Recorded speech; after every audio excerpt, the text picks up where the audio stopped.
everyone, and welcome to Business Boutique. I'm Christy Wright, and today we're talking about sales. Now, today is a really special episode because I'm going to be sharing with you behind the scenes of the Business Boutique Academy, which is my online training and coaching group. I have an opportunity to teach you about sales from our lessons in the Academy, and I'm even going to be sharing with you an interview where I sat down with the Vice President of Entree Leadership, Sarah Sloyan. Sarah is a good friend of mine, and she has tons of experience in sales. We have an interview that has only previously been shared in the Business Boutique Academy, but today we're sharing it with you. And then I've got some encouragement for you that's going to help you overcome your fear of rejection in sales or anything.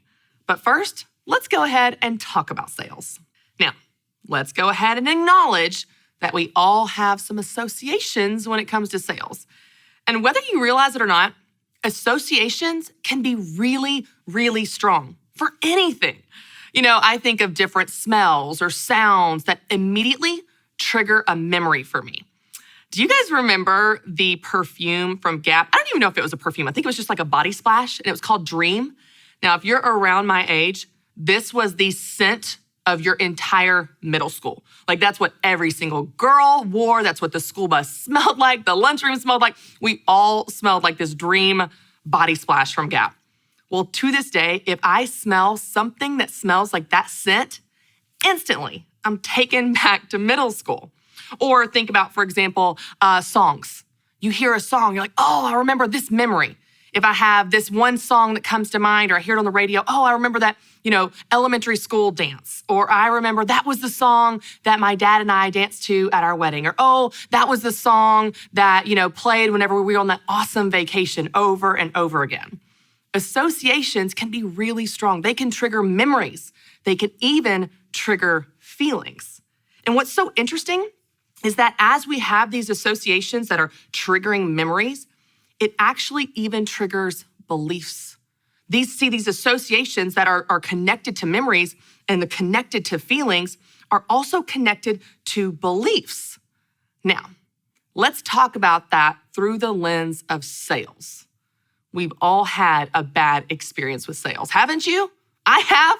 I can count at least 10 times in the last couple years that I have had a bad experience with a pushy salesperson, a person that would not take no for an answer, a person that interrupted what I was doing. I was walking through the mall. They wanted to put lotion on my hands. They're coming up to my front door trying to tell me why my landscaping is terrible. Yes, my landscaping is terrible, but that is none of your business. I don't need your service right now. I'm trying to feed my baby. Again and again, whether it's a used car salesman or someone trying to push something on you that you don't want, or twist your arm or guilt you into something, we've all been there. And unfortunately, these memories, these experiences, these feelings of guilt and being pushed around create associations. So when you think of sales, what do you think of? Pushy salesperson, someone that's aggressive, someone that is trying to take advantage of you, someone that has an agenda. We all think of that. When I did research years ago for Business Boutique, I asked women that I was talking to on the phone, how do you feel about sales? And every single one of them said the same type of thing. Oh, I'm not a sales type of person. I don't want to be pushy. I don't want to be aggressive. I don't want to be annoying. I don't want to get on people's nerves. I don't either, y'all. I don't either. The good news is sales doesn't have to be like that. You don't have to be pushy. You don't have to be aggressive. You don't have to be annoying. You don't have to get on people's nerves. In fact, I hope you don't. That's not good sales or good business. I don't want to teach you to do something that you feel bad about. But the good news is, sales isn't bad. Sales is actually a really good thing. And whether you realize it or not, you are all in the business of sales. Sales is how you stay in business. It's how you make money. It's how you help people. It's how you solve problems. It's how you make the impact you want to make. It's all through sales. And that's why I'm so excited, because today we are going to uncover the true meaning behind sales. And I want to teach you how to do something that you can actually feel good about. And that thing is sales. So today is really special because we are going to give you a teaching on sales from the Business Boutique Academy. This is my online training and coaching group, and I teach them regularly on all different topics that you need help with in your business, including sales. So check out this lesson on selling. I want to start by sharing a story with you of a bad experience I had with sales. I've told many, if you've been to our Business Boutique event, you know that I have told the timeshare story where I somehow, as a college student with no money, got sucked into buying a timeshare for the next 10 years of my life. That was a disaster. I've had plenty of other ones, but let me share with you a more recent one in the last 5 years when I was buying my first car seat. So I go in the store and I'm super pregnant. I'm vulnerable. I'm nervous. I'm hormonal. I don't know exactly what I'm looking for. I'm just going to do a little research. So I'm walking down the aisle and y'all, there are tons of car seats. There are car seats anywhere from $75 all the way up to $500. And I have no idea what I'm looking for. You know what it's like when you're pregnant. Everyone tells you what you need to buy and what you need to do and how you need to act and parent. And you have no idea because you're a new mom.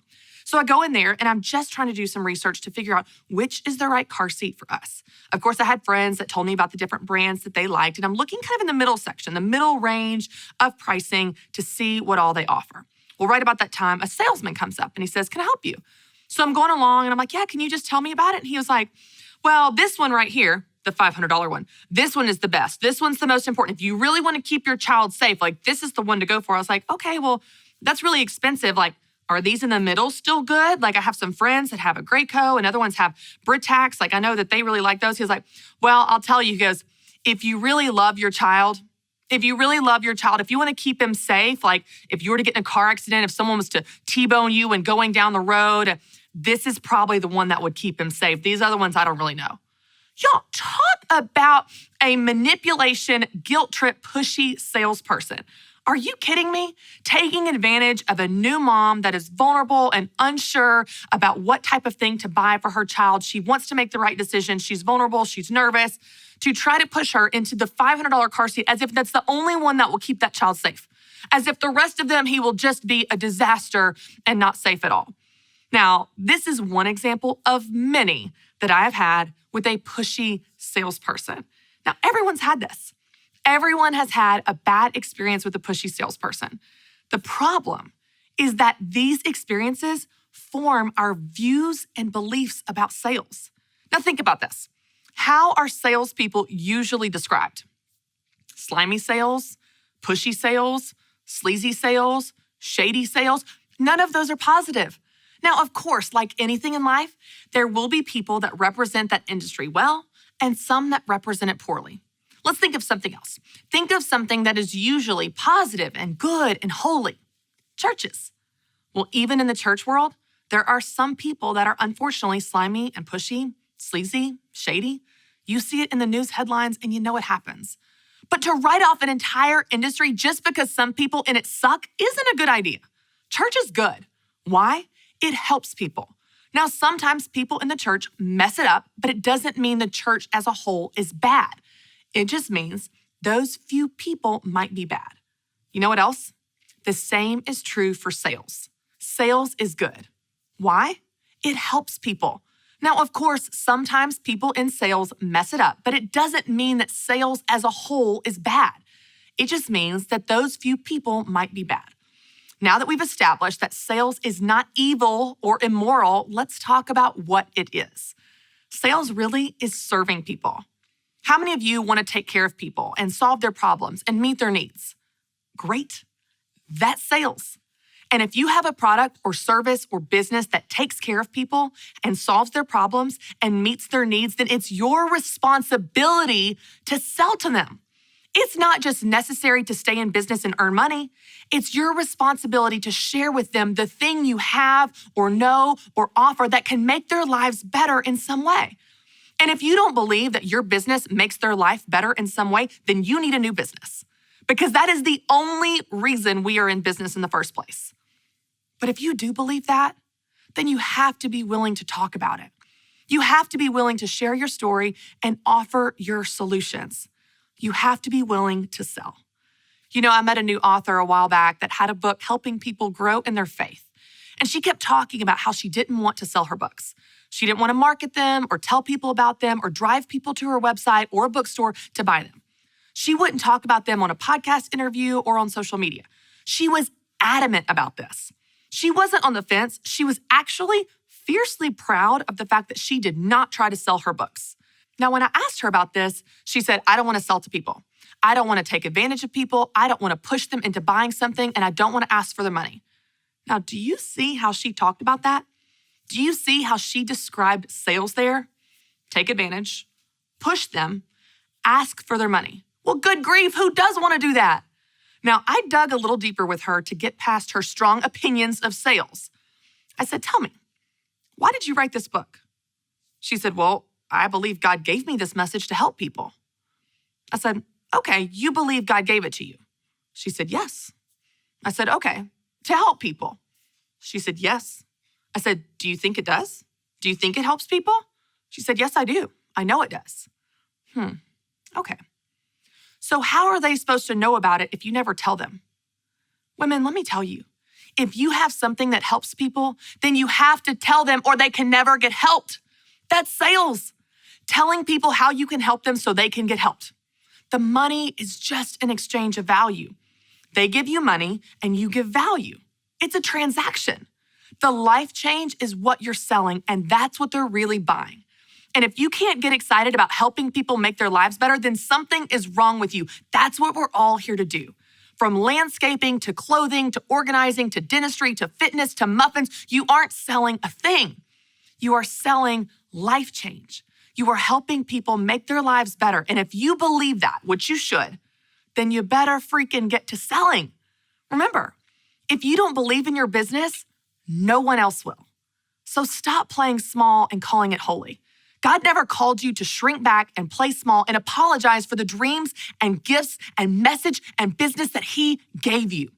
Start standing up and start speaking up on behalf of this thing that you say you believe in. Start solving problems and making people's lives better. Start selling. I promise you, we need you to. Now, your challenge for this month is to sell at least once a week this whole month. Each time you pitch or sell or make an offer, I want you to learn and adjust and adapt to improve for the next time. Do you need to be more confident or talk less? Analyze what worked and what didn't. This can be a pitch to a retail store to get your products in their stores, or it can be an individual offer to a customer. Any type of selling. I just want you to practice. I can't wait to watch how you get to help more people. Hey everyone, and welcome to Business Boutique. I'm so excited about today's interview because this is another special treat for you where I'm showing you some behind the scenes of the Business Boutique Academy, my online training and coaching group. I had the opportunity to sit down with a good friend of mine, Sarah Sloyan. Sarah is the Vice President of Entree Leadership here at Ramsey Solutions, and she has years of experience in sales. We sit down and we talk about all of the aspects of sales, the good, the bad, and the scary. She even teaches us how to overcome our fear of rejection so that we can sell and make an impact. I know that you will love Sarah as much as I do. Check this out. Hey everyone, and welcome back. I'm so excited about this week's lesson because we are continuing the conversation around sales. And you know, and I know that this is a struggle in business. And so I'm so excited to have my good friend, Sarah Sloyan, to help teach us. Sarah, thanks for being here. Thanks for having me. This is fun. So when we were dreaming up what it would look like for the month theme on sales, they're like, who should you interview? I was like, Sarah. Sarah has a background in sales. Like, that's your whole story that Daniel Tardy always tells. Yes. So tell our ladies and listeners a little bit about your backstory in sales, and then, of course, what you do today. Yeah. So I started here 6 years ago, which I always joke it's like dog years. You know, Yes. it's like it feels like you've been here way longer than that. Yes. Yeah. I'm like, really? It's only been 6 years. And I started as a sales advisor, and it's crazy because our whole company at that time was 300 people. Yeah. And it was awesome. I feel like I've learned so much from that sales background. Yeah. Now, So Tardy stole you. I want that story. Like, go back even before here, gosh, yes. where you were a salesperson that he stole to be a salesperson here. Ramsey was my client. I worked for the first 7.5 years outside of college. I worked at a Westin resort and did sales there. And these guys were my client at the time. And we just hit it off. Like, I'm a very relational salesperson. So technically you were supposed to like negotiate the contract and then turn it over to a conference planning manager. But anytime they'd come in, I'm like, can we have lunch? Can we hang out? Can we be, I just, I just love it. And so one day, Tardy said, hey, I heard you want to move back to the Southeast. I grew up in Alabama. And I said, yeah, I do. And he said, would you be willing to come work for us? Do you want to consider that? And I was like, yes. And where were you living at this time? Tucson, Arizona. Okay. my answer was like, yes. And then I was like, no. Because we were, the economy was really bad at the time. And I was just so grateful that Louie and I both had great jobs. Right. And we owned was a a house. risk, and we were trying to have our second baby. Yeah. And so all of a sudden I started like dumping all the reasons like, oh, this is not a good idea. Yeah. And somehow he talked me into coming out and interviewing anyway. Tardy, and also a sales guy. Yeah, you can see where this is going. Yeah. Yes. So they actually flew me to Orlando because we were having our Master Series event there. And I was so sick. You know when you get that head cold and you fly and it like moves into your ears? Yes. Okay. Oh my gosh, the pressure. So I get here. Yes. But talking about sales, I get here. I can't hear anybody. So I just have to. Yeah. I don't know what they're saying. Yeah. Oh, was I supposed to respond? Yeah. So came out to Orlando, met everybody, Jack, Rick, from HR all the way up. And Christy, I don't know what happened. I remember being in line to get on the plane and calling my husband and saying, this is crazy, but I think we should do it. Yeah. I think we should move across country with our almost 2-year-old and find a renter for our house. And I think this is what I just feel like there's nowhere I will grow spiritually, personally, professionally like this place. Yeah. And I don't know what made me feel that, but I just remember distinctly feeling that way. Yeah. And then here we are 6 years ago. Right. From sales advisor at the on time. Entree Leadership Team. On Entree Leadership Team. Okay, what were you selling? So I was selling at the time, we had our Master Series event, which and then we also, I don't know if you remember this, we had a Performance Series event. So Master Series was business owners, and then they would turn around and send they would send their team members to EPS. Right. And so we had that to sell. And so it was mainly events. It was mainly events. Yeah. Yes. And then Dave put out that initiative to the company and said, hey, we can't all be Dave dependent. One day I want to be able to cut back on time here and spend more time at the lake and with my grandkids. Right. And so he said, oh, well, our events are all Dave dependent. What do we do? Right. And so after we panicked and ran around like crazy people, we started thinking, okay, well, how do we take some of this stuff digitally? Because up to that point, we were only able to help people if they were able to fly in. Physically at an event. Yes, and you think about business owners, a lot of the business owners we work with, like they are their business. Right, they can't get away. So they come to an event for a week, that means they are closing their business for a week. Right. And so I was like, all right, there's a lot of pluses here. And so anyway, we started going more digitally and we started getting creative about how even in events, we stopped being so Dave dependent and started growing things. And Tardy said, hey, I think we need a director of sales. And I was like, oh, I don't want to have to rely on other people because we're all commission-based. Right. I said, you're telling me that I know how many times I have to pick up the phone and do my job well and serve people to take home this paycheck.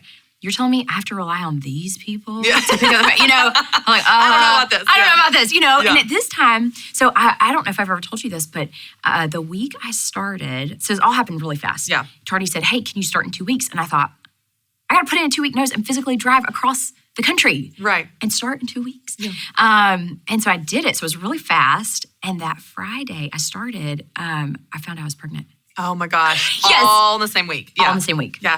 And the first month and a half I was here, my husband was still working in Tucson. He was working through the end of the year. Yeah. So it was an adventure. I like to, I guess, group all of my transition things at the same time. Yeah. Like, let's have a baby, start a new job, move across the country. And I don't know how it all, it's amazing when you look back on God's timing and you just, in the moment, you're like, this feels crazy. Yeah. But then you look back and you're like, wow, look at what that set up. I came back from having a baby. The director of sales conversation started and shifted into that role and was super nervous. I'd never led people before. Yeah. I didn't know what I was doing, which is ironic considering we're Entree Leadership. Right, we're teaching other people how to lead. And I'm like, I've never done it. Yeah. I wasn't physically teaching people. Yeah. But, I moved into director of sales. And then I guess 20 months ago, shifted into a vice president of Entree Leadership. And now we have a team of about 55 folks. And that last 20 months has been like leadership boot camp for me. Yeah. I mean, it's like every hard situation, people-wise, business-wise, it's like in a 20-month period, I feel like we went through that. Yeah. And exercised that muscle. I was familiar with a lot of that leadership stuff from leading the sales team. Right. But then leading 55 people, you're leading leaders and who are leading leaders. Right. And this is a massive business unit. Like, we're not talking about Entree Leadership as one of our small, little, tiny, no. This is a huge business unit within our organization. And so you really were thrown in the deep end. But I love this because you have such a cool story over such a short amount of time in the grand scheme of things, which our organization is one that honors hard work. Like if you're a go-getter, you'll go places because they see that and they, give you those opportunities. They go across the country and steal you and things like that. But I love this sales training because you have a background in that, and that obviously, and you and I know this because I feel like are natural at this, but it really is a business of influence. It's a business of relationship building. It's a business of communication. Those are all things that we're good at and comfortable with. And I'd be willing to bet y'all are probably good at and comfortable with too. Communication, relationship building, like influencing and, connecting with people. But then when we hear the word sales, we just freak out. It feels intimidating, doesn't it? It feels intimidating. Yeah. It also feels negative. A lot of people, especially some of our small business owners that are new to business or new to sales, they just have this whole negative connotation around the word. It feels pushy, aggressive, used car salesman. Yes. You're going to take advantage of me. I don't want to get on people's nerves. I have friends in an MLM that drive me completely crazy, and I don't want to be anything like them. And you have all these negative ideas. And so in your mind, that is what sales is. And so if that's what sales is, I don't want to be anything like that. So I don't want anything to do with sales. Right. Well, if you're not selling, you're not in business. So let's just start with just what do you think in your experience, maybe even some of, what you've experienced, but also leading others in sales. What do you think is the number one fear? Like what's the biggest fear that we have that makes us like freak out at this topic? Yeah. I think it's probably somewhere around rejection. Okay. I think we all have that fear of like, oh, what if they think this about me? We make up these stories in our heads about what's going to happen when we pick up that phone or we ask for the sale. Right. But I think it always comes back down to being rejected. Yeah, and that's a reality, right? Like you're going to get rejected. Yes. You're going to get told no. It's not if, but when. You will lots of times a day, especially if you're in sales.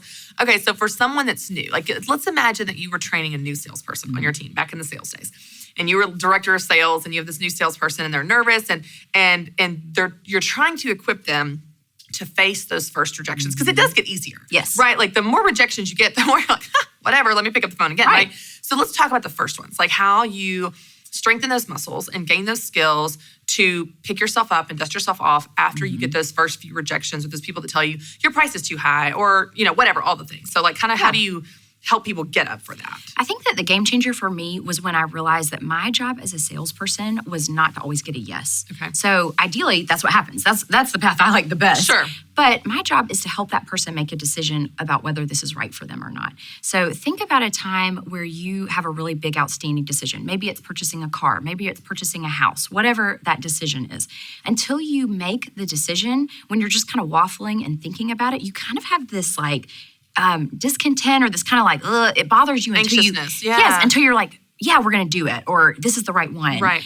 So my job as a salesperson is to help you make that decision because you're not going to stop feeling that feeling until you facilitate an answer. Yeah. And so a lot of times salespeople are reluctant to push people to make a decision because they don't want to be too pushy. But the reality is you're not serving them well until you help facilitate that answer. Right. So if you see yourself as kind of the guide and you're like, hey, let me understand what your pain point is that and see whether this is the right fit or not. Right. And then honestly, sometimes our salespeople, we decide this isn't a good fit. So sometimes our salespeople, we do say, hey, this is not great timing for you right now because you're just starting and the revenue doesn't make sense. Why don't we start out with some of these free options? Right. Why don't I hook you up with these podcast episodes that hit exactly that pain point? Why don't we I'll send you a book for free. So I think it's important as a salesperson to know your job isn't always to facilitate a yes, it's to facilitate an answer. Yeah. And to hook them up with whatever the best solution for them is at this time. Yeah. And that's not always the best decision for them forever. They might be in a different position 6 months from now. Right. And it's not for everyone, right? Like everything you're offering or selling is not for everyone.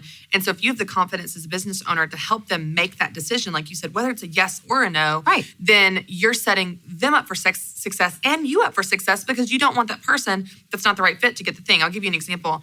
We have my course Business Idea Bootcamp, and it's specifically for our dreamers to help them find their idea. So inevitably, when we're doing a big launch or a big push around this, I'm doing Facebook Lives and stuff, because I'm just excited, sometimes we'll pull in people that aren't dreamers, that it's not for. Right. And they'll say, hey, would this benefit me if I already am running a business? And I'm like, no, it's to help you find your business idea. You clearly have one. Thanks. Move along. We'll see you in the academy, right? Like, I don't want you to get it because you're going to get it and be like, well, this is dumb. This doesn't help me at all. Right. So I love that idea of you're not pushing them to buy the product. You're facilitating them making a decision. And I love even I read somewhere 60% of sales occur after the fourth interaction. Yes, so to amen. your point, like that first call is just planting a seed for the second Right. call or the third call or 3 months from now when they are ready Right. and they're going to think of you and call you. Right. And so I love that example because it takes the pressure off of, I've got to get a yes. No, you've just got to help them get rid of that angst. And when you think of it Right. from that perspective, Sarah, you really are serving them. You know, we Right. always talk about this as sales is serving.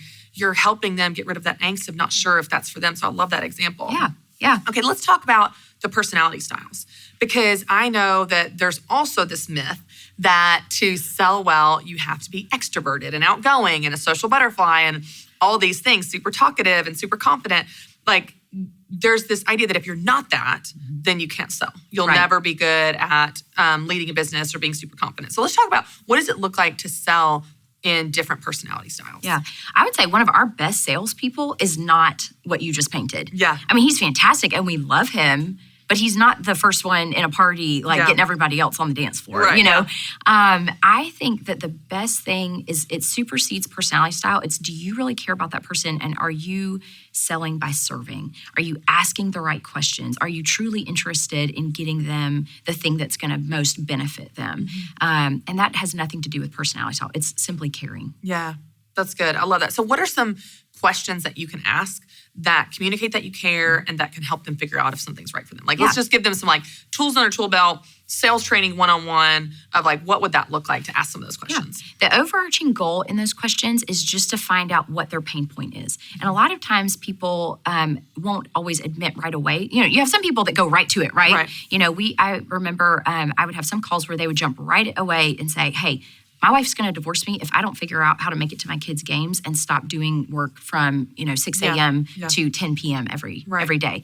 That's kind of rare. Usually the first thing they get, well, I was kind of thinking about this, and they give you kind of a vague answer. Yeah. So you've got to ask the questions that get to that real root of their problem. Yeah. Like, all right, well, you can start shallow. You can say, hey, talk to me about, if this is an incoming lead, like talk to me about what even made you interested in this and how long have you had I talk to a lot of business owners. So a lot of times for me, it's, how long have you had your business and what is it on a day-to-day basis? Like when you get excited, what is that thing that you're most excited about this year? Talk to me about kind of your hopes is what I'm getting at. But I find if I say what you're most excited about, it doesn't feel as cheesy. Yeah. And then I say, talk to me about what absolutely drains you. Yeah. What's that thing that keeps you up at night? What's that thing that you're just really struggling to solve? Yeah. And sometimes you have to read that person. Sometimes if you go too far too fast, they'll kind of shut down. Yeah. So I find if you can ask some questions that get them talking and feeling comfortable with you, and they're like, oh, this person isn't trying to just turn around and sell me something immediately. They're really trying to understand my world. Right. And the more it's like when you go to a doctor. When you go to a doctor and you feel like that doctor really understands the troubles that you're having, then you trust that doctor to prescribe whatever it is, That's right? Yeah. But if you feel like you get in there, the doctor runs in, he says, okay, here's your prescription. You're like, wait, we didn't even talk about my symptoms or like what could be going on. He went too far, too fast, and he doesn't even know you. Yeah. And then in fact, you're like, I'm definitely not doing that. Yeah. That's how it is with sales. You need to gain trust by really understanding what it is that person is dealing with. And once you understand that, they'll probably trust you because you're the expert on whatever it is they're calling you about. Right. So they will trust you to then prescribe them whatever it is that needs to happen. Yeah. I love that doctor analogy. I've never heard that. I love that. And something you said before that when you were talking about like what are their fears and their pain points and like what are their hopes and their dreams. It's so funny because I've taught the Academy members this before, but when I'm teaching people about influence, like if you want to win over a crowd on stage, if you want to just influence someone, you need to know two things. You need to know what frustrates them and what motivates them. That's exactly. And it really is. It's like, what are the frustrations, the pain points, so you can understand the pain and the challenge that you're dealing with.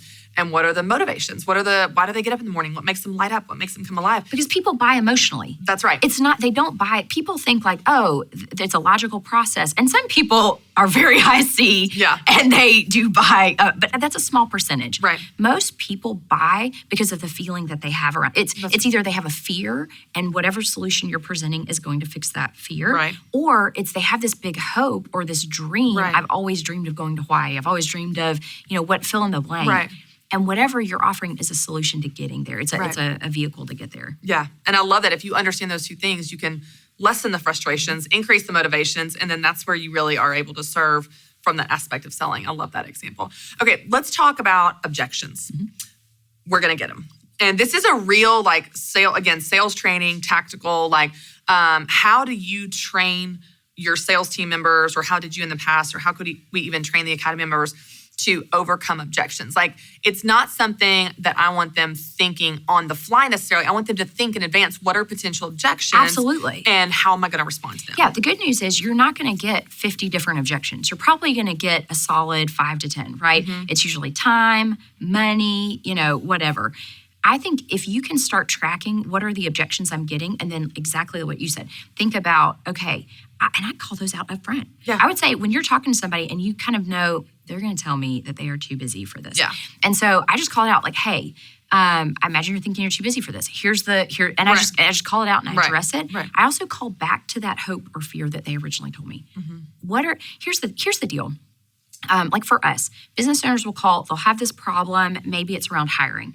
And I say, hey, this would be a great fit for you. And they're like, oh, I don't have time to come to that event. And I go, okay, you don't have to come to our event, but what are you going to do differently? You've told me you need to change your hiring process. Right. So even if it's not our event, what are you going to do differently in this next year to make that change happen? Because that's what I want at the end of the day. That's right. Yeah, I don't care if it's, ideally, I think ours is the very best. Sure. But if at the end of the day, what I want you to do is make a change that's going to fix that problem you have. Yeah. And so you've spent 3 years building this business and you still have this problem and you haven't done anything to change it. We're now on the phone. I'm telling you this is a good solution. Yeah. So what are you going to do if this is not the thing? If you can't make time for this, when is this ever going to change? Yeah, yeah. So I love that. I love just calling them out and then looping back to their hope or their fear or whatever and say, man, as your friend, I'm just concerned for you that if you don't do something, if you don't start addressing this thing that you're telling me is holding you back from that next level of business that you want to reach, that when's that ever going to happen? Yeah. Yeah.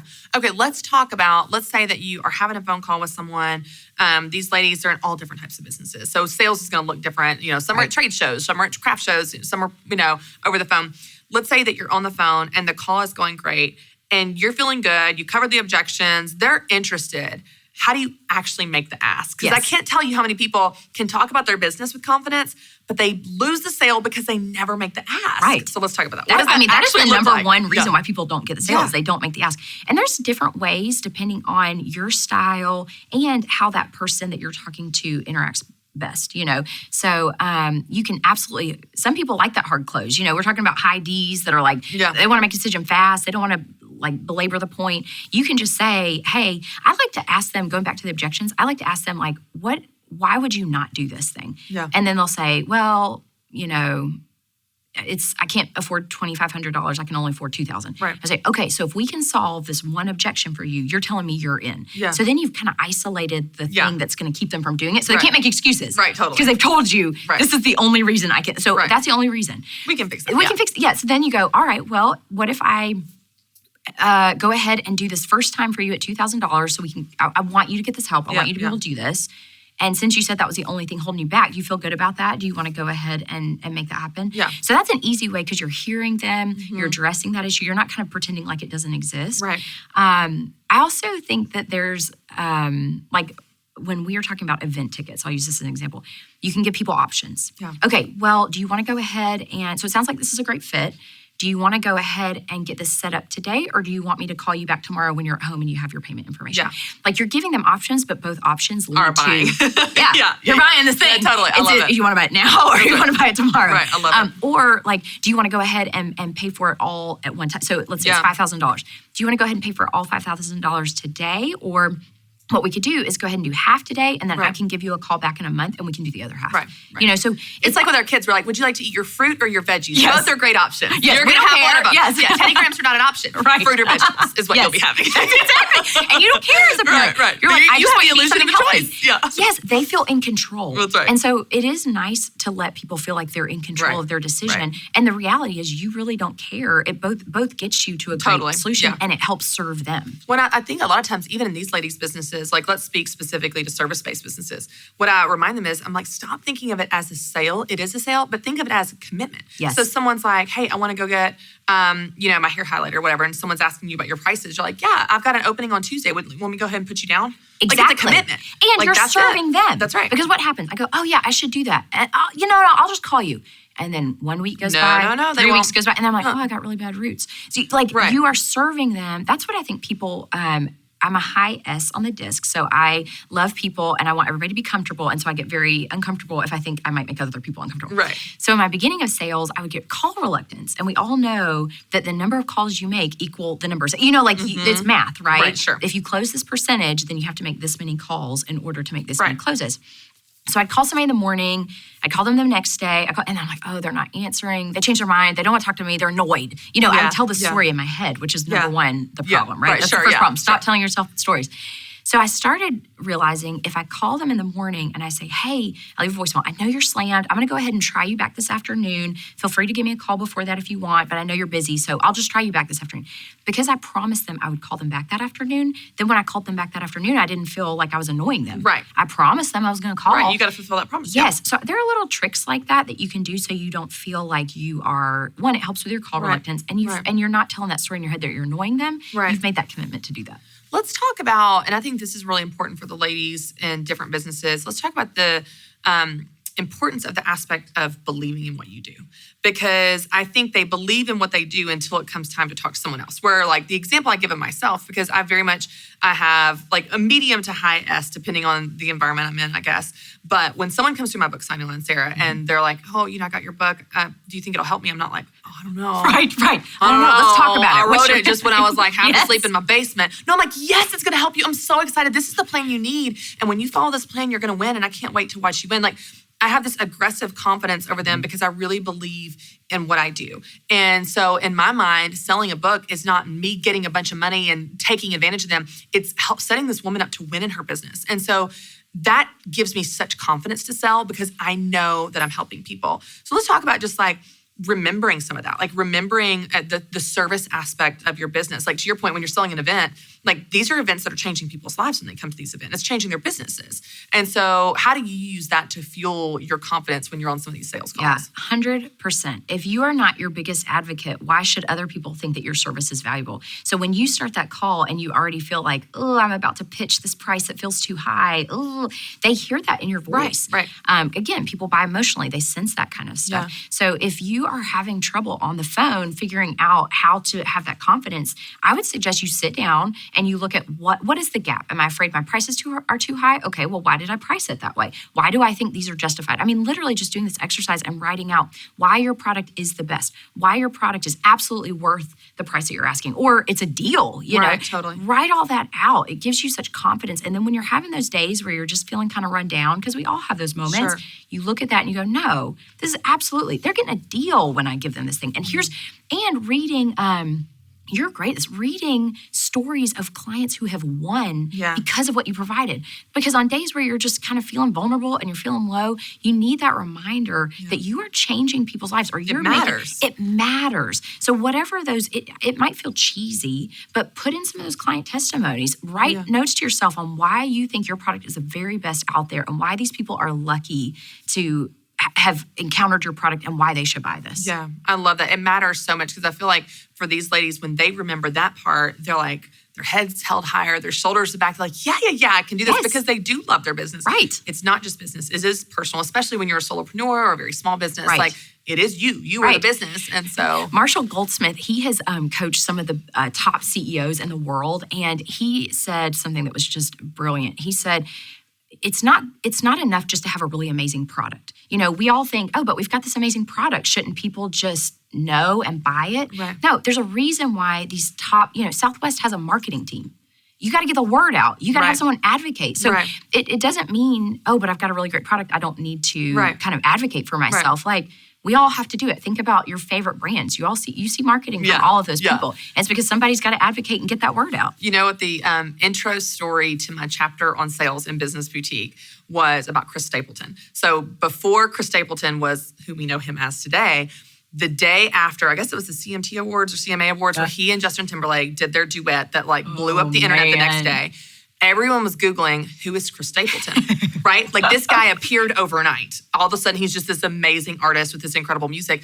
No, my whole point of the intro story is he had been doing that for 20 years in bars and hole-in-the-wall places, But that award show and that duet did for him what marketing can do for your business. It shows the world how great you are. Right. It doesn't matter how great you are. If you're in your mother's basement, no one's going to know about it. Right. So like you have to, I love that idea of advocating for yourself and just even telling people how great you are so that you can help them, so they can buy from you and it can make a difference. Sarah, I could talk to you about this all day because I feel like this is such a pain point. And so we'll have to have you back and just do like part 2 of this because it's so tactical and something they need day in and day out in their business. But before we wrap up, I'd love to know, is there a book or tool or resource that you would recommend to these ladies as like, hey, this could really help you in just strengthening your sales muscle, putting some more tools in your tool belt? Because this is a topic that, like I said, I think they need a lot of help with and want that encouragement. Yeah. So I was thinking about this the other day. My favorite book, and this is not going to be obviously sales, but it's called Power of Moments. And it's just about surprise and delighting and being different in your entire business. And I think that that's, to me, what sales is about is being different. Think about your very best sales experience. Why was that your very best sales experience with someone else? Like maybe you went to buy a someone car. Helped you, yeah. Yeah. Why was it that was so great? Because it didn't feel like a sales experience. Right. And so what I love is this Power of Moments book is all around building these awesome moments for your clients. Yeah. And so I won't go into, I have some favorite stories from there, but read it. I love it. This is on my list, y'all. Like I've heard such great things about this book. And we've talked about this, Sarah, even kind of off camera, but that was my biggest takeaway from our fall business boutique event. For any of you guys that were there, you know what I'm talking about. It wasn't the bags. The speakers were great. Like it wasn't the AV or production. It was the moments. It was when I called the girl Macy, who's 14, from the top of the stands and on stage and gave her a book and this surprise and delight, something I made up 5 minutes before. Like things that just you see an opportunity to create a memorable moment. Right. And those are the things that people remember. Those are the things that make the experience so valuable. Absolutely. And so I love the idea of implementing that in your business, but also in sales. And it's like, that's where you build the relationships, and the sale will naturally follow when you have the relationship. Exactly. I love it. Okay, Sarah, let's leave them with one action item. One okay, if I want to give you something to work on, here's something to practice. Here's something to, a skill to try or a technique. Like what is something that could be a takeaway for them that this week, as a result of this conversation, they're like, okay, it's outside my comfort zone, but I'm going to try it. I'm going to call this person up, or I'm going to ask this, I don't know. What is something that they could do to put it into practice? Well, I'm going to tell you this is going to sound really cheesy, but this was, especially when I would get nervous, I would think about my client. We call them like our demographic, like who is our target person?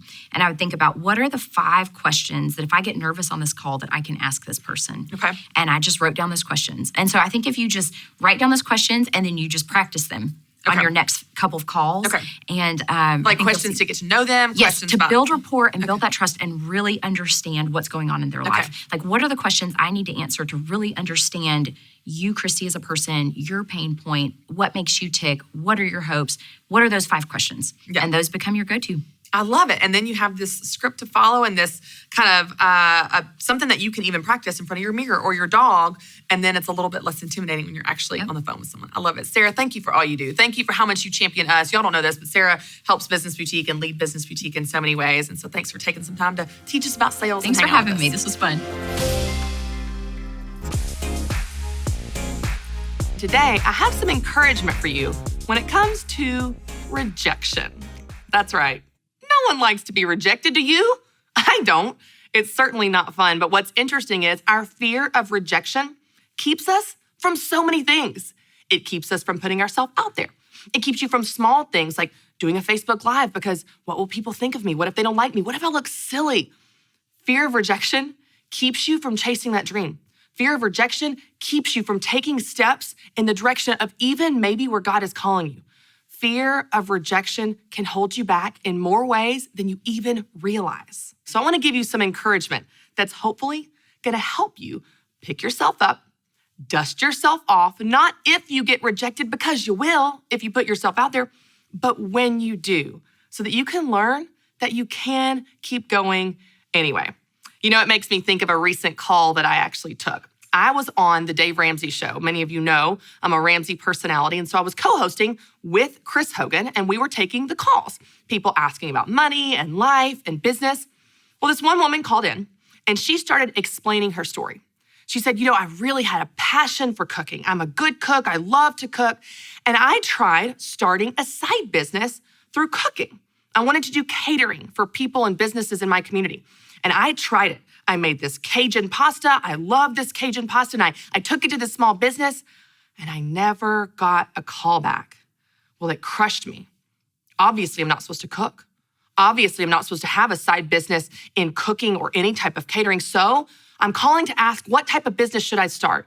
You know, I like gardening. I was thinking about heirloom tomatoes, or maybe sometimes, I like to sew. Maybe I could do some sewing. She starts rattling on about all the potential businesses she could do instead of cooking. Now, I'm going to be honest with you guys. I didn't really hear most of them because I was so stuck on the fact that she gave up cooking over one measly rejection. I waited until she finished asking her question and until she finished explaining her story and all of her different business ideas from sewing to heirloom tomatoes. And I said, let's back up just a second. I said, so you're a good cook. And she said, yeah, I am. I said, people like your food. When you cook for friends and family and host people, they like your food? She said, yeah. And I said, and you love to cook? She said, I love it. I said, so if you could do anything in the world, you would cook? She said, yeah. And I said, so let me understand this right. You're gonna let one measly person, one tiny rejection derail you from your dream and passion and talent and skill of cooking. I said, you're talking about heirloom tomatoes. I said, no. I said, I just wanna encourage you. Just because one person didn't bite at your offer, figuratively or literally, doesn't mean you shouldn't do it. Just because they didn't respond doesn't even mean they don't like it. They might just be busy like you and like me. Many people don't know this, but 60% of sales occur after the fourth interaction. People aren't saying no to you necessarily because they don't want it, because they don't like it. Some might, but some might just be busy. Some you might need to follow up. You might need to remind them. You might need to build a relationship with them. You all know that people buy from those they know, like, and trust. Maybe their no isn't really a no. Maybe it's a not right now. Maybe what they're saying indirectly is they don't know you enough. They don't like you enough yet. They don't trust you enough yet. You need to continue to follow up, to invest in them, to build that relationship so that they are ready to buy from you. So don't let one tiny rejection, don't let one tiny no, don't let one tiny person that doesn't get it or doesn't buy in to your idea or say yes instantly derail you from your plans and your dreams and your skills and your talents and your passions. Failure is a stepping stone on the journey to success. You will fall down. People will tell you no. People will not like you. People will be mean on Facebook. It doesn't matter. It doesn't mean you shouldn't do the thing. It just means you've got to learn to pick yourself up, dust yourself off, and keep going anyway. When you begin to understand that failure is not a sign you shouldn't do this, but failure is just a stepping stone on your journey, you become more comfortable with it. It still doesn't feel good. It's still not fun. I still don't like it when people are mean to me or people reject me or people don't like my ideas. It still hurts because I care and because you care. But when you understand that there's something bigger going on here, there's a bigger dream, there's more people that need your Cajun pasta, then you get back in the kitchen. You get back on the horse. You walk back on the stage. You go on Facebook Live. You do the thing again anyway, because you're willing to fail and fall down a few times to succeed long-term for the people that need you. Those are the people you're fighting for. Those are the people that you're gonna walk back out there to be able to serve. I love the quote by Michael Jordan, where he says, I have missed more than 9,000 shots in my career. I have lost almost 300 games. 26 times I've been trusted to take the game-winning shot, and I missed. I have failed over and over and over again in my life. And that is why I succeed. That's from Michael Jordan, arguably the greatest basketball player of all time. Yes, you will fail. It's not a sign you shouldn't do it. It's just a matter of getting back up, dusting yourself off, and keep going anyway. I hope this encourages you, regardless of what failures you have experienced recently or which fall downs you might experience in the coming weeks. I want you to remember this. Failure is not a sign you shouldn't do it. It is a stepping stone on the journey to success. Thanks so much for watching. And if you want to learn more about how you can get help chasing your dream and building your business, you can find out more about my online training and coaching group, the Business Boutique Academy, by going to businessboutique.com or by clicking the link below.